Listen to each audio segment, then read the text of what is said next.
ভগবান, please help me. আমাকে আমার বাড়িতে ঠিক মতো পৌঁছে দাও প্লিজ।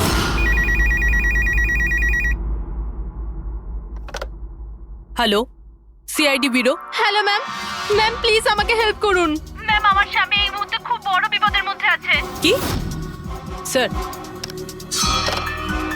কি হয়েছেটা কি ওনার? ম্যাম, ওর প্রাণ সংশয় হয়েছে। কেউ ওকে মারতে চায়। ম্যাম প্লিজ ওনাকে বাঁচিয়ে নিন ম্যাম প্লিজ। উনি কি এখন আপনার সঙ্গেই আছেন? না ম্যাম, ম্যাম এই মুহূর্তে উনি ওনার গাড়িতে আছেন ওই সাব স্ট্যান্ড রোডের পাশে, পুরনো যে পোস্ট অফিস আছে ওখানে। আচ্ছা শুনুন ম্যাম, দেখুন আমাদের দুজন অফিসার ওই এরিয়াতেই আছে। আপনি আপনার গাড়ির ডিটেলসটা বলুন। হোয়াইট ব্যাস্টার আছে আর গাড়ির নাম্বার হলো 2536। ম্যাম ওনাকে আপনি বাঁচিয়ে তো নেবেন ম্যাম। আপনি চিন্তা করবেন না, আপনার হাজবেন্ডের কিচ্ছু হবে না। ওকে? প্রবীর, অভিজিৎকে ফোন করো আর ওকে গাড়ির ডিটেলসটা দিয়ে দাও। ওকে বলো যে ব্যাপারটা আর্জেন্ট।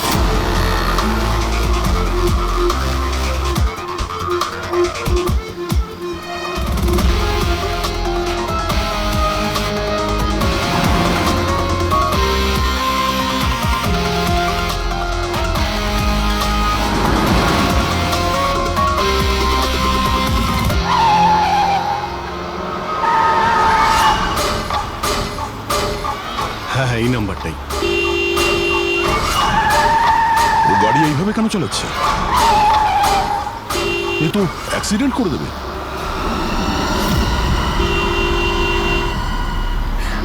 আমাকে ক্ষমা করে দাও, আমাকে ক্ষমা করে দাও, আমি মরতে চাই না, আমাকে ক্ষমা করে দাও। কার সঙ্গে কথা বলছে? গাড়িতে তো কেউই নেই। আরে বিনীত, কার সঙ্গে কথা বলছো? গাড়িতে তো কেউ নেই। অন্ধ হয়ে গেছো তোমরা, তোমরা দেখতে পাচ্ছ না এতগুলো লোক আমাকে ডাকছে? করছে কি? আমাকে ক্ষমা করে দাও, আমি মরতে চাই পাগল না। হয়ে গেছে মনে হচ্ছে। বিনীত, বিনীত, বিনীত, তোমার অ্যাক্সিডেন্ট হয়ে যাবে, গাড়িটা থামাও বলছি।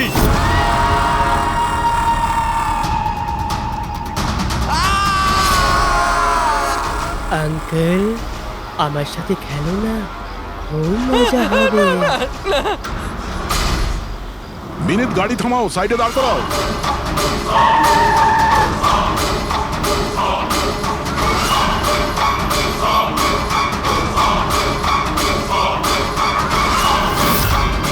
দাঁড়িয়ে যাও। বিনীত, বিনীত, বিনীত।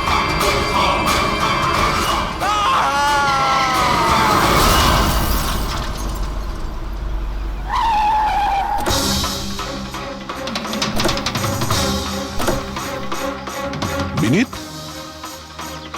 ও নো, এ তো মারা গেছে। স্মেল আসছে।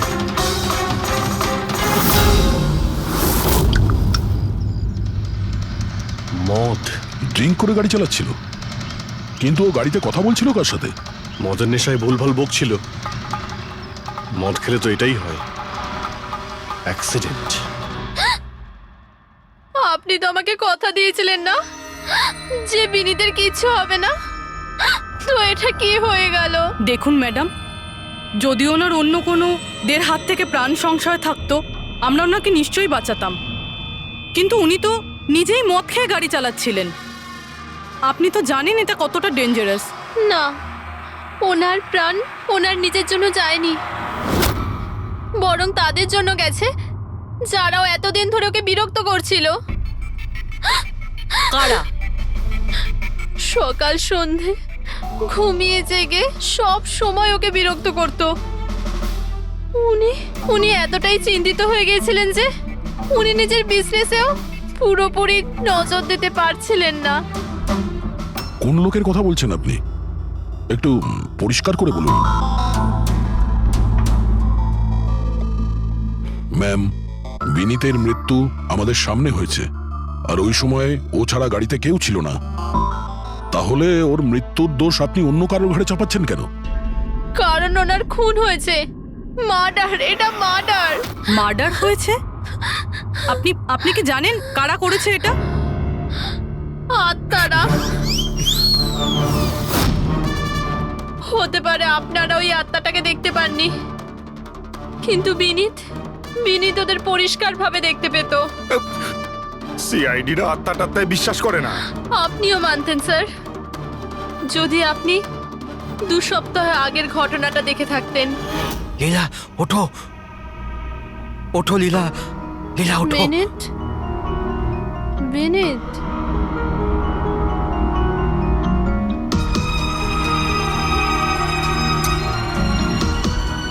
বিনীত,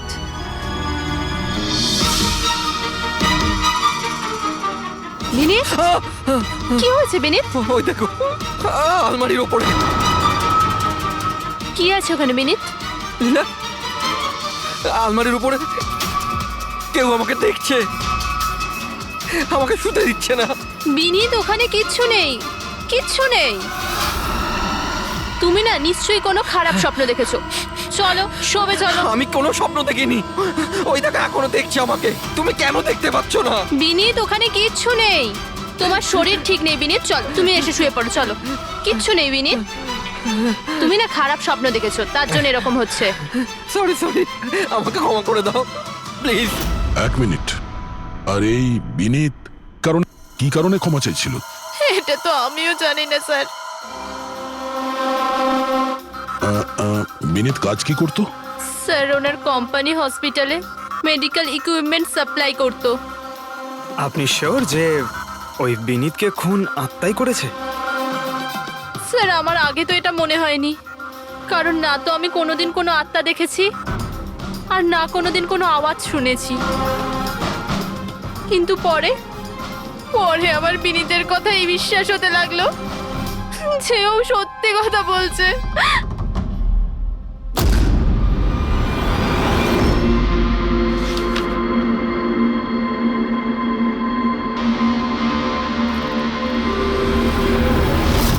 হ্যাঁ বস, এর মৃত্যুর একটাই কারণ চোখে পড়ছে, এর মাথার ওপর লাগা আঘাতটা, যেটা অ্যাক্সিডেন্টের কারণে লেগেছে। ঠিক তো ডক্টর সালুকে? আর কোনো কারণ নেই তো? হ্যাঁ, দয়া, ভিসারের স্যাম্পলকে চেক করা এখনো বাকি আছে, কিন্তু প্রাইমা ফেসি তো এটাই বলছে মৃত্যুর কারণ অ্যাক্সিডেন্ট। আর বস, এর রক্তের মধ্যে আমি অ্যালকোহল অনেকটা বেশি মাত্রায় পেয়েছি। ও, আমার মনে হচ্ছে সেই কারণেই ওর হ্যালুসিনেশন শুরু হয় আর ও ধাক্কা মেরে দেয়। তার মানে হলো এটা কোনো খুনের ব্যাপার নয়? আমরা চাইলেই ওদের বডিটা ফেরত দিয়ে দিতে পারি। যদি কোনো ডাউট থাকে সেটা ভিসারের স্যাম্পল থেকে জানা যেতে পারে। কি জানি স্যার, আমার কেমন যেন মনে হচ্ছে যে এই কেস অতটা সোজা নয়। কারণ আমরা যখন লীলাকে জিজ্ঞাসা করলাম যে এই বিনীত কার কাছে ক্ষমা চাইছিল, তখন কথাটা এড়িয়ে গেল। আমরাও কি শেষকৃত্যে যাব নাকি? ওখানে আত্মীয়রাও থাকবে, বন্ধুরাও থাকবে, অনেকেই থাকবে। যদি কিছু জানতে পারা যায়। যাও, নিশ্চয়ই যাবে ফিউরালে।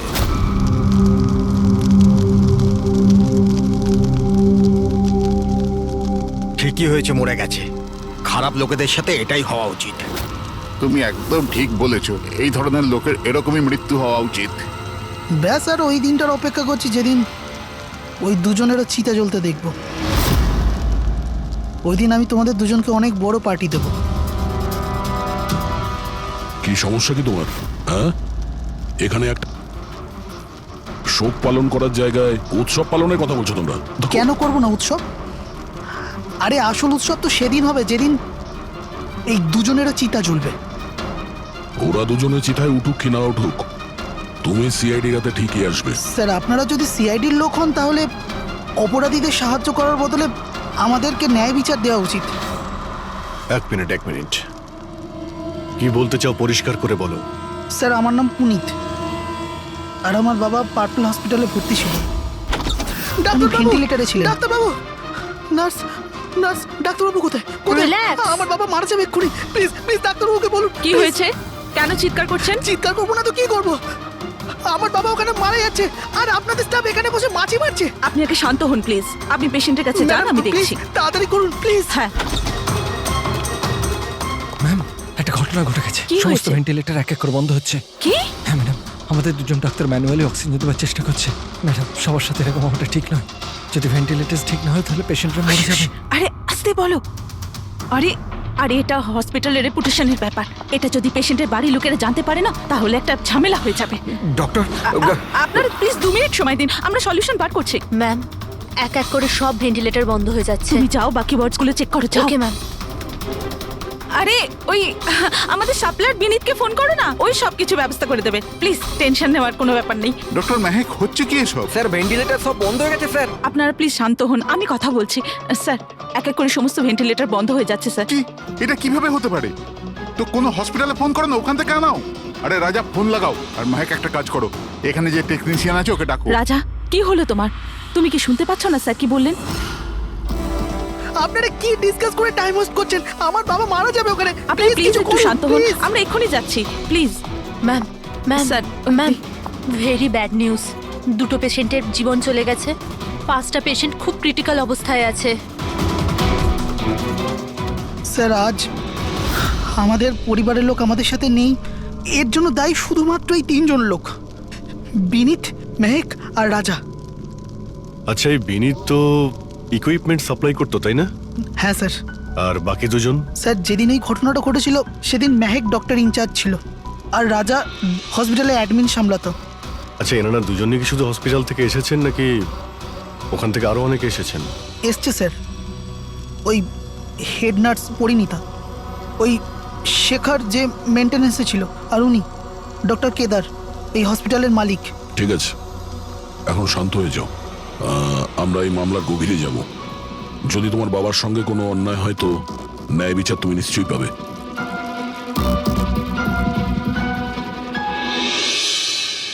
এখন বুঝতে পারছি বিনীত ক্ষমা চাইছিল কেন। আমাকে ক্ষমা করে দাও, আমি মরতে চাই না, আমাকে ক্ষমা করে দাও। আর এটাও বুঝতে পারছি যে বিনীতের মৃত্যুতে সবাই এত খুশি কেন।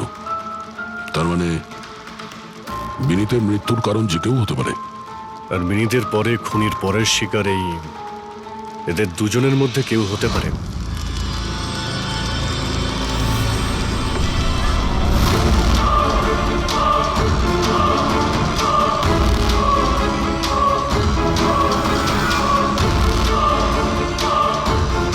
আমাকে ক্ষমা করে দাও।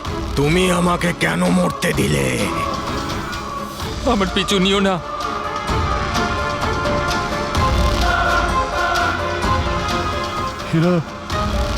এরা কথা কার সঙ্গে বলছে? আমার পিছু নিও না। আর সেই কাল্পনিক লোকগুলোর সঙ্গে যার সঙ্গে বিনীত কথা বলছিল। চাইলে তুমি আমাকে বাঁচাতে পারতে, কেন মরতে দিলে আমাকে? এবার তুমিও মরার জন্য তৈরি হয়ে যাও। আর এই মহিলারও একই কেস মনে হচ্ছে। ছাড়, ছাড় আমায়, ছাড় আমায়, আগুনের দিকে টানিস না। আমার কোনো দোষ নেই এতে। ছাড়, ছাড়, ছাড়, এই, ছাড় আমায়, ছাড় এই। আমায়, ছাড়, ছাড়, টানিস না আমায় আগুনের দিকে, ছাড়। আরে কি করছো নাকি? কি করছো? এদিকে এসো। আরে তুমি কি করছিলে? হ্যাঁ, আমি একটু ডিস্টার্ব আছি, এতে আপনারা কি করবেন? আমার ডিস্টারবেন্সের সাথে আমায় নিজেকেই লড়তে হবে। তুমি এদিকে এসো, একটু দূরে দাঁড়াও, ওই দিকটায় যাও। তাহলে অনেক লোক আছে যারা বিনীতের মৃত্যু সংবাদ শুনে আনন্দিত। হ্যাঁ হ্যাঁ স্যার। আর এখন ওরা মেহেকার রাজার মৃত্যুর খবর শুনতে চাইছে। রাজা আর মাহাকের ব্যবহারটাও খুব একটা নর্মাল লাগছিল না স্যার, অনেকটা ভয়ে ভয়ে ছিল স্যার, বিনীতের মতো। স্যার ভিসারের স্যাম্পলের রিপোর্ট চলে এসেছে। গুড। কোনো গন্ডগোল আছে? হ্যাঁ, একজন সাধারণ মানুষের রক্ত যতটা লাল হয়, বিনীতের রক্ত তার থেকে অনেক বেশি লাল ছিল। ও, এখন বুঝতে পারছি যে বিনীত কেন আত্মা দেখতে পেল। কেন স্যার? পুরবী, মানুষের রক্ত যখন সাধারণের থেকে অনেক বেশি লাল হয়, তার মানে এইটা দাঁড়ায় যে ওই মানুষটি অনেক বেশি দীর্ঘ সময় ধরে কার্বন কম্পাউন্ডের সংস্পর্শে ছিল। আর এই কার্বন কম্পাউন্ডের কারণেই ওর হ্যালুসিনেশন হতো ভীষণ ভাবে। তার মানে কেউ জেনে শুনে বিনীতকে ওই কার্বন কম্পাউন্ডের সংস্পর্শে এনেছিল, যার ফলে বিনীতের মানসিক অবস্থা খারাপ হয়ে গেল আর ওর মৃত্যুর কারণও হয়ে গেল। স্যার, এই খুনি এই কার্বন কম্পাউন্ড পেল কোথায়? এই আমাদের আশেপাশেই সব জায়গায় কার্বন কম্পাউন্ড ছড়িয়ে আছে। মডার্ন জীবনে আমরা যতগুলো মেশিনারি ব্যবহার করছি, ওই সবগুলো, প্রায় সবগুলো কার্বন কম্পাউন্ড ছড়ায়। হ্যাঁ, যে কেউ মেশিনের উপর এরকম কারুকার্য করে এটা করতেই পারে, তার মানে বিনির গাড়িতে বসার আগে এরকম কোনো কেমিক্যালের সংস্পর্শে এসেছিল, যার জন্য ওর এইসব হ্যালুসিনেশন এইসব হচ্ছিল স্যার। ঠিক কথা বস, গাড়িটার এক্সস্ট সিস্টেমটা চেক করতে হবে। গন্ডগোলটা ওখানেই হয়েছে।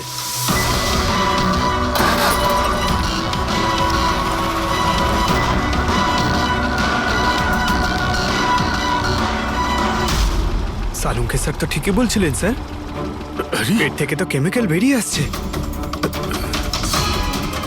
একটা কথা তো তাহলে ঠিক পঙ্কজ, ওই আত্মা টাত্মা বলে কিচ্ছু ছিল না। হ্যাঁ স্যার, তার মানে এখন খুনের নিশানায় দুজন রয়েছে, রাজা আর মেহেক।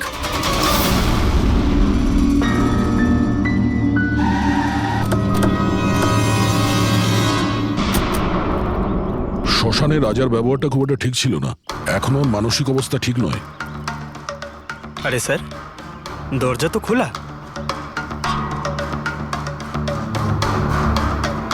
আচ্ছা, খুনি রাজার কাছে পৌঁছে যায়নি তো? এসব কি হচ্ছে? ক্যান্ডেলস,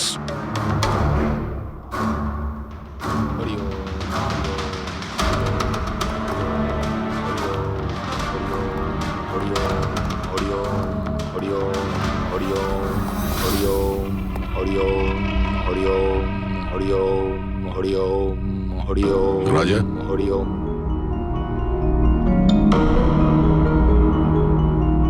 এখন ঠিক আছো? কারা আপনারা? সিআইডি। বিনীতের শেষকৃত্যে দেখা হয়েছিল আমাদের। তুমি আগুনে ঝাঁপাতে যাচ্ছিলে, আমরা তোমাকে আটকেছিলাম, মনে আছে? ঝাঁপ দিতে যাচ্ছিলে, আমরা তোমাকে। এবার আপনাদের আমাকে আটকানোর বা বাঁচানোর কোনো দরকার নেই। যতক্ষণ বিনীতের খুনি ধরা না পড়বে তোমারও প্রাণের সংশয় আছে। আচ্ছা, একদম ঠিকঠাক বলো, ওই 12 জন রোগীর মৃত্যু কি তোমার গাফিলতিতে হয়েছিল? খবরদার বলছি, আমার ওপর এরকম নোংরা আর মিথ্যা অপবাদ দেবেন না। আমি নির্দোষ, আমার জন্য কেউ মরেনি। শান্ত হও, শান্ত হও। রাজাকে অনেক কষ্টে শান্ত করেছি, ওকে ডাকাবেন না। আপনি কে? আমার নাম শ্লোক। আমি রাজাকে এই খারাপ সময় থেকে বার করে আনবার চেষ্টা করছি। ও, তার মানে আপনি সাইকিয়াট্রিস্ট? সাইকিয়াট্রিস্ট নয়, সাইকি, মিডিয়াম। এই জগৎ আর অন্য জগতের সঙ্গে একটা সেতু ভেবে নাও। অন্য জগৎ? অন্য আবার কোন জগৎ? ওই আত্মাদের জগৎ। যদিও আমরাও একটা মাধ্যম, অপরাধ দুনিয়া থেকে নিয়ে জেলের ভেতর গারদের পেছনে পৌঁছানোর পুল। আপনারা আমাকে জেলে পাঠাবার চেষ্টা করছেন কেন? আমি তো রাজাকে আত্মাদের থেকে বাঁচাবার চেষ্টা করছি। রাজাকে আত্মার থেকে নয়, কেমিক্যাল পয়জন থেকে বাঁচানোর দরকার। আর বন্ধ করো তোমার এই ঢং, বুঝেছো? স্যার, ও কোন দিকে ইঙ্গিত করছে? ওই বুড়ো লোকটার দিকে, যে এসির নিচে দাঁড়িয়ে রয়েছে। ও কার কথা বলছে? আমি তো কাউকে দেখতে পাচ্ছি না। আমিও দেখতে পাচ্ছি না। মানুন বা না মানুন, এই ঘরের মধ্যে কোনো শক্তিশালী আত্মা আছে যে রাজার ক্ষতি করতে চাইছে। এক্ষুনি জেনে যাবেন।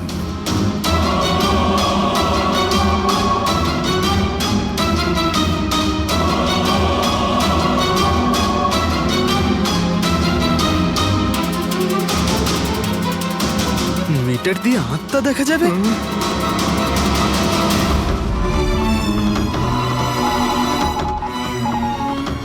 দেখলেন, ওই আত্মাটা এসির পাশেই আছে। আমার ইএমএফ মেশিন মিথ্যে বলবে না।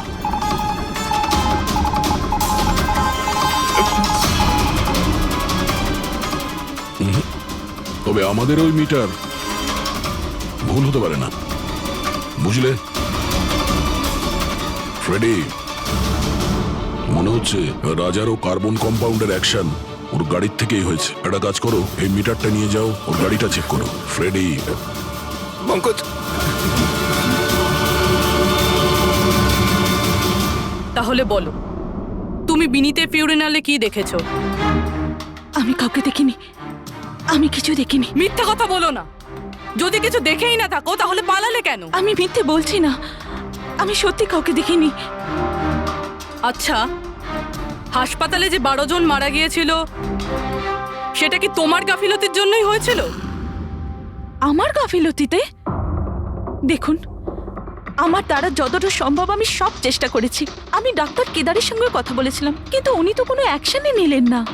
তাহলে আমি আর কি করতে পারি? আচ্ছা, তার মানে হলো এটা ডক্টর কেদারের ভুল। ওনার থেকেও তো বেশি দোষ ছিল ওই রাজা। ওর একবার দেখা উচিত ছিল যে ভেন্টিলেটরসগুলো কাজ করছে কি না, ওগুলো সময় মতো সার্ভিসিং হচ্ছে কি না। তাহলে কি দোষী রাজা? রাজা আর বিনীত দুজনেই। বিনীতেরও ভেন্টিলেটর সাপ্লাই করার আগে দেখে নেওয়া উচিত ছিল যে ওগুলো ঠিকঠাক কাজ করছে কি না। কতগুলো জীবন নির্ভর করছিল ওই ভেন্টিলেটরসগুলোর উপরে। মনে হচ্ছে রাজা আর বিনীতের জন্য তোমার মনে অনেক রাগ আছে। বিনীতের মৃত্যুতে নিশ্চয়ই খুশি হয়েছো তুমি? এটা কি বলছেন আপনি? একদমই না। আমি একজন ডক্টর, আর আমার কাজ হলো একজন পেশেন্টের জীবন বাঁচানো। কারণ মৃত্যুতে আমি কি করে খুশি হব?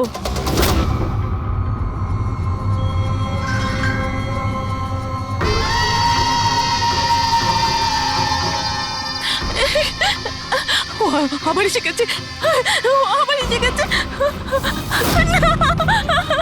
কিন্তু কিন্তু এখানে তো কেউই নেই। পিছনে। আরে এখানে কেউই নেই। দেখো, তুমি ভয় পেও না। যতক্ষণ আমি আছি তোমার কিছু হবে না, ঠিক আছে?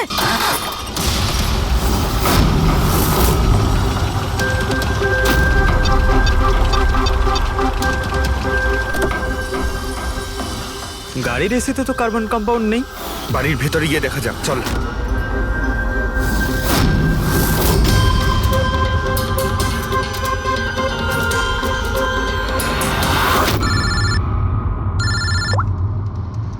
হ্যাঁ পূরবী, মেহেকের বাড়িতে কোনো কেমিক্যাল পাওয়া যায়নি? ঠিক আছে, যতক্ষণ ওই খুনি ধরা না পড়ে ততক্ষণ তুমি ওর সঙ্গেই থাকো, ঠিক আছে? স্যার, হ্যাঁ, কার্বন কম্পাউন্ড এখানে কোথাও নেই। কোথাও কোনো কেমিক্যাল পাওয়া যাবে না। বিজ্ঞানের জগৎ আর কেমিক্যালের জগতের বাইরেও আর একটা জগৎ আছে, মানুন অথবা না মানুন। চুপ, মুখ বন্ধ। যতক্ষণ বলতে না বলবো মুখ খুলবে না। রাজাবাবু, আপনার ভয়ের কোনো কারণ নেই, আমরা আছি এখানে। যতক্ষণ না ওই খুনি ধরা পড়বে সিআইডি আপনার সঙ্গেই আছে। আমার সিআইডির দরকার নেই।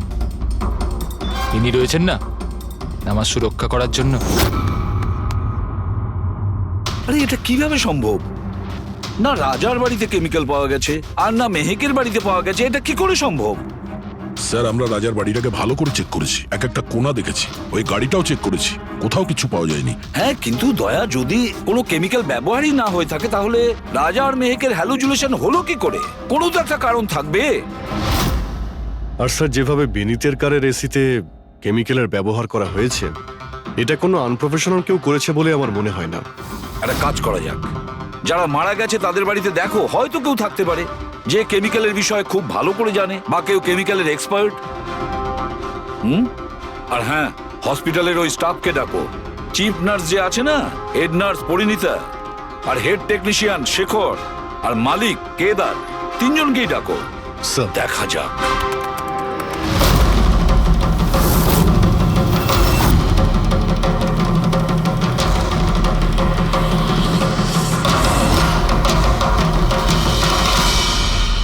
তোমার নাম শেখর, তাই তো? Yes sir. হসপিটালের হেড মেকানিক, মেইন টেকনিশিয়ান। তার মানে হসপিটালে যদি কোনো মেশিনে প্রবলেম হলে সবার প্রথমে তোমার কাছে খবর আসে। হ্যাঁ স্যার, ঠিক। তাহলে হসপিটালের ভেন্টিলেটর খারাপ ছিল সেটা তুমি জানতে না? স্যার, প্রথম থেকেই জানতাম। তাহলে কেন কিছু করনি? কাউকে কিছু বলনি কেন? হ্যাঁ স্যার, এতে আমার কোনো দোষ নেই। তাহলে কার ভুল ছিল? স্যার, আমি প্রথমেই মেহেককে ভেন্টিলেটরের ব্যাপারে বলেছিলাম যে ভেন্টিলেটরসে প্রবলেম আছে আর যে কোনো সময় খারাপ হতে পারে। এটা তুমি ভেন্টিলেটর বন্ধ হওয়ার আগেই জানিয়েছিলে? ইয়েস স্যার, 1 সপ্তাহ আগে। ম্যাম, আমি আপনাকে একটা নোটিশ পাঠিয়েছিলাম, ওয়ার্ডের ভেন্টিলেটরগুলো ঠিকমতো কাজ করছে না। ও, আমি তোমার চিঠিটা পড়েছি শেখর, তুমি টেনশন নিও না, আমি কিছু একটা করছি। কিন্তু ম্যাম, ব্যাপারটা খুব আর্জেন্ট। হ্যাঁ হ্যাঁ, আমি জানি, ডক্টর মেহেক, ইয়েস ম্যাম আপনাকে অ্যাকাউন্টস ডিপার্টমেন্টে এক্ষুনি ডেকেছে। ও হ্যাঁ আসছি। ডোন্ট ওয়ারি শেখর, আমি নিশ্চয়ই কিছু ব্যবস্থা নেব, পাক্কা। কিন্তু স্যার উনি আমার কথাটা সিরিয়াসলি নিলেন না। হ্যাঁ, মেহেক ভেন্টিলেটার্স খারাপ হওয়ার সময় পেশেন্টদের বাঁচানোর খুব চেষ্টা করেছিল, কিন্তু রাজা স্যার এত ঘাবড়ে গেলেন যে কিছু করতেই পারলেন না। শেখর বাবু, তুমি কতটা সত্যি বলছো আর কতটা মিথ্যে সেটা তো আমরা জেনেই নেব। স্যার মেহেকের কোনো ভুল ছিল না, ও ভেন্টিলেটর খারাপ হওয়ার কথা আমাকে প্রথমেই বলে দিয়েছিল। তারপর আপনি কি করলেন? স্যার আমি হসপিটালের অ্যাডমিন হেডকে বলে দিয়েছিলাম, রাজাকে, কারণ হসপিটালের যতগুলো মেশিন আছে সেগুলো দেখাশোনার দায়িত্ব অ্যাডমিন হেডেরই। তাহলে এই সমস্ত কিছু আপনি রাজাকে বললেন আর আপনার দায়িত্ব শেষ হয়ে গেল। আপনি তো এই হসপিটালের মালিক, তাই না? তাহলে এভাবে দায়িত্ব শেষ হয়ে যায় কি করে আপনার? স্যার আমি আমার দায়িত্ব পালন করেছি, সেই জন্য তো আমি নিজে গিয়েছিলাম রাজার কেবিনে। রাজা। হ্যাঁ স্যার। এসব কি করছো? আরে এগুলো দরকারি নয়, এতগুলো রোগীর শ্বাস প্রশ্বাস ভেন্টিলেটরের সাহায্যেই চলছে, আর তুমি এখানে বসে আছো। আরে কিছু করো। হ্যাঁ স্যার, আমি এক্ষুনি সাপ্লাইয়ের সাথে কথা বলে ভেন্টিলেটর চেঞ্জ করে দিচ্ছি। প্লিজ প্লিজ তাড়াতাড়ি করো। স্যার আমি বুঝতে পারছি না যে ও ভেন্টিলেটর কেন পাল্টালো না। আমি অবাক হচ্ছি স্যার যে কেউ কেদারবাবুর দিকে আঙুল তুলছেন না।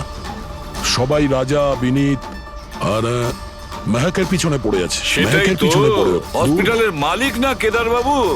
তাহলে এই সমস্ত কিছুর দায়ভারও কেদার বাবু আপনার। কিন্তু স্যার এবার আমি নিজে গিয়ে তো ঠিক করতে পারি না ভেন্টিলেটর।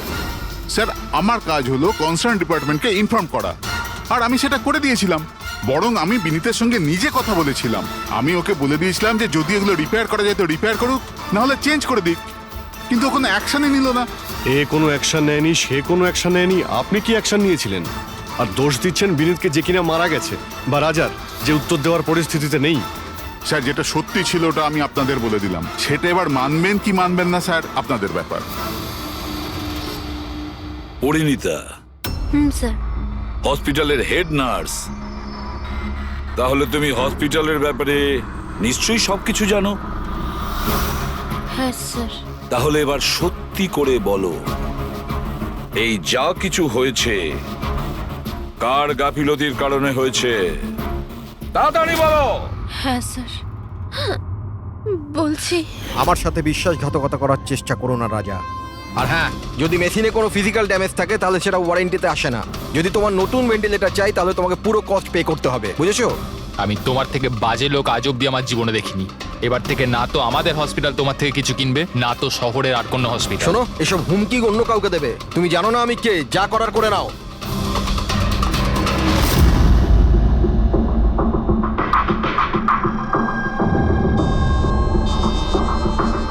এই যা কিছুই হয়েছে এই রাজা আর বিনীতের ঝগড়ার কারণেই হয়েছে। দুজনের ঝগড়াতে স্যার এতগুলো লোকের প্রাণ চলে গেল। তবে নতুন ভেন্টিলেটরের ব্যবস্থা রাজার করা উচিত ছিল। স্যার এই রোগীদের পরিবারের মধ্যে 3 জন এমন আছে যারা কেমিক্যাল ইঞ্জিনিয়ারিং করেছে। আচ্ছা, 3 জন? তাহলে ওদের ঠিকুজি কুষ্টি বের করো, দেখি কি আছে।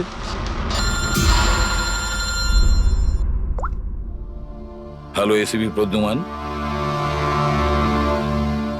হোয়াট? ঠিক আছে, আমরা এক্ষুনি পৌঁছচ্ছি। কি হয়েছে স্যার? রাজা মারা গেছে।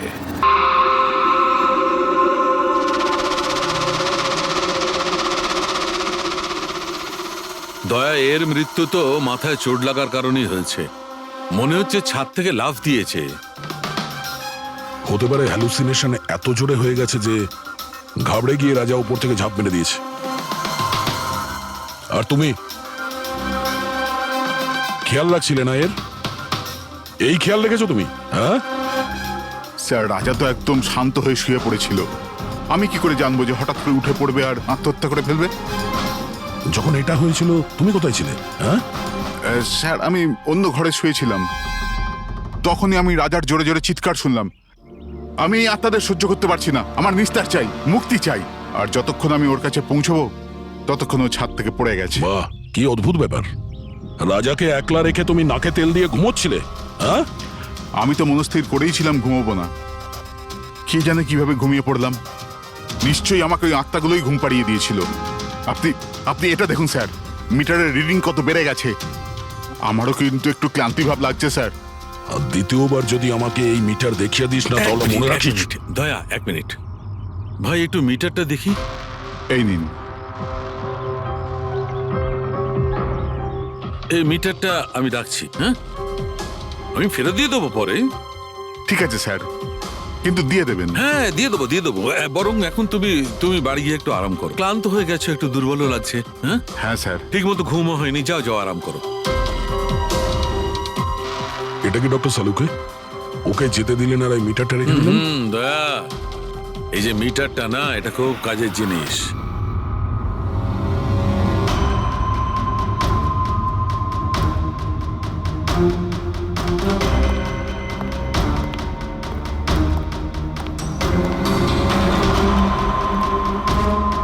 এই ঘরটা চেক করছি।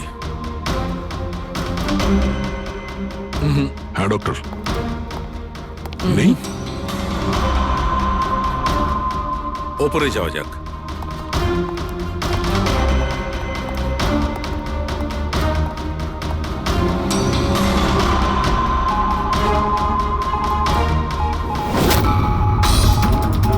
আরে সালুঙ্কে স্যার, সাবধানে। এই নিডলটা তো একেবারে জঙ্গলি ঘোড়ার মতো দৌড়চ্ছে। মাই গড, আমরা এখানে এইভাবে দাঁড়িয়ে থাকতে পারি না দয়া। আমাদের প্রোটেক্টিভ পোশাক পরতে হবে। Protective gears? ওটা কি কারণে ডক্টর? আরে দয়া, আমাদের সুরক্ষার জন্য।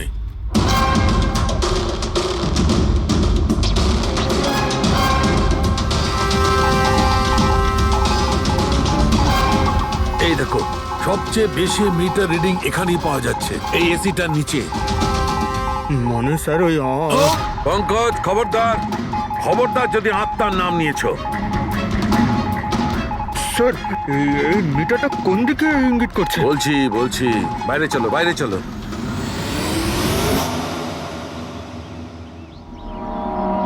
দেখেছো দয়া, এটা হচ্ছে ইএমএফ, ইলেকট্রোম্যাগনেটিক ফিল্ড ডিটেক্ট করে এটা।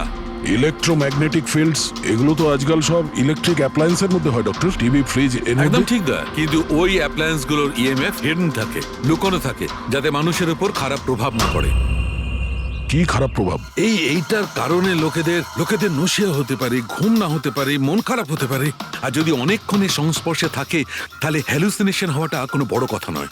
ও, তার মানে রাজার এই হ্যালুসিনেশন কোনো কেমিক্যালের জন্য হয়নি, নিজের ঘরের ইলেকট্রনিক জিনিসপত্রের জন্যই হয়েছে, কারণ ওগুলোর ইএমএফ ঢাকা ছিল না। একদম।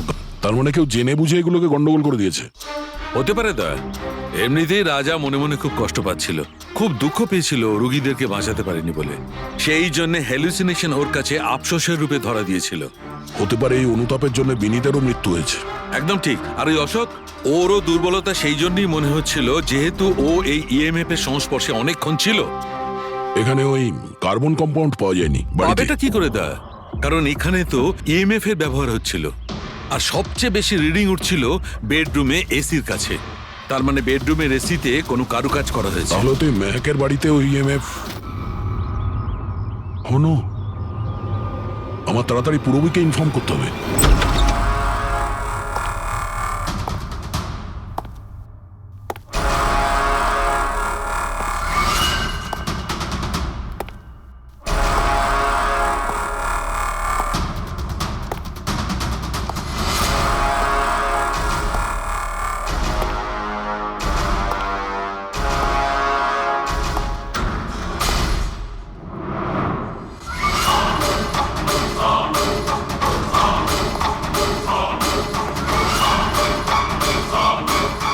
আমাকে একবার মেরে শান্তি হয়নি তোমার?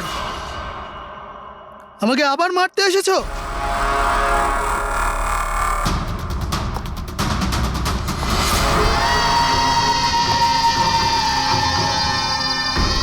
তুমি?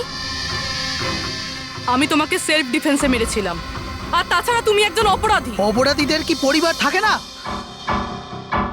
তোমার জন্য আমার মেয়ে অনাথ হয়ে গেছে, আর এই রক্ত দেখছো, সব তোমার জন্য। আমি আর তোমাকে ছাড়বো না।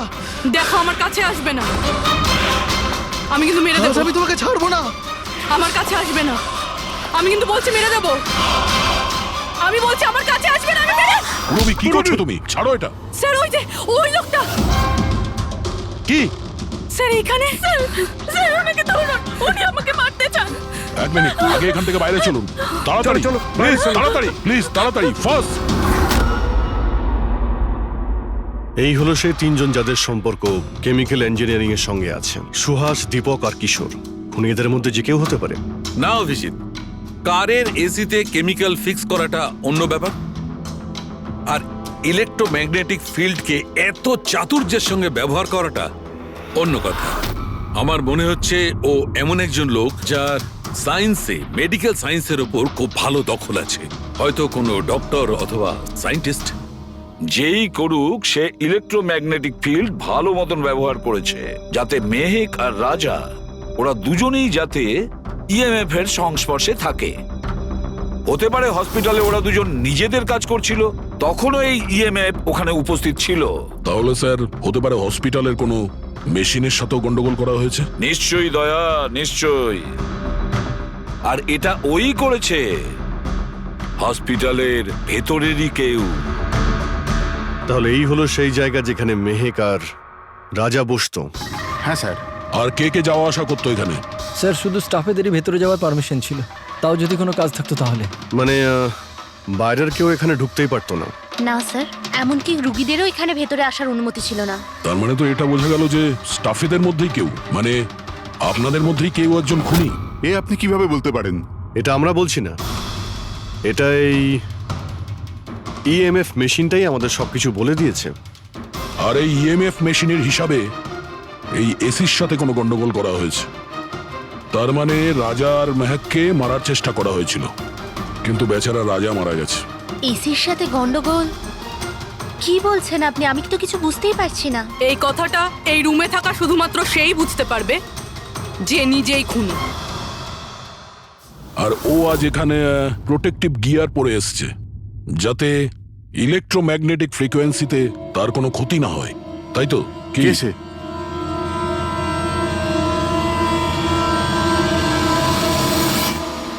এদিকে এসো।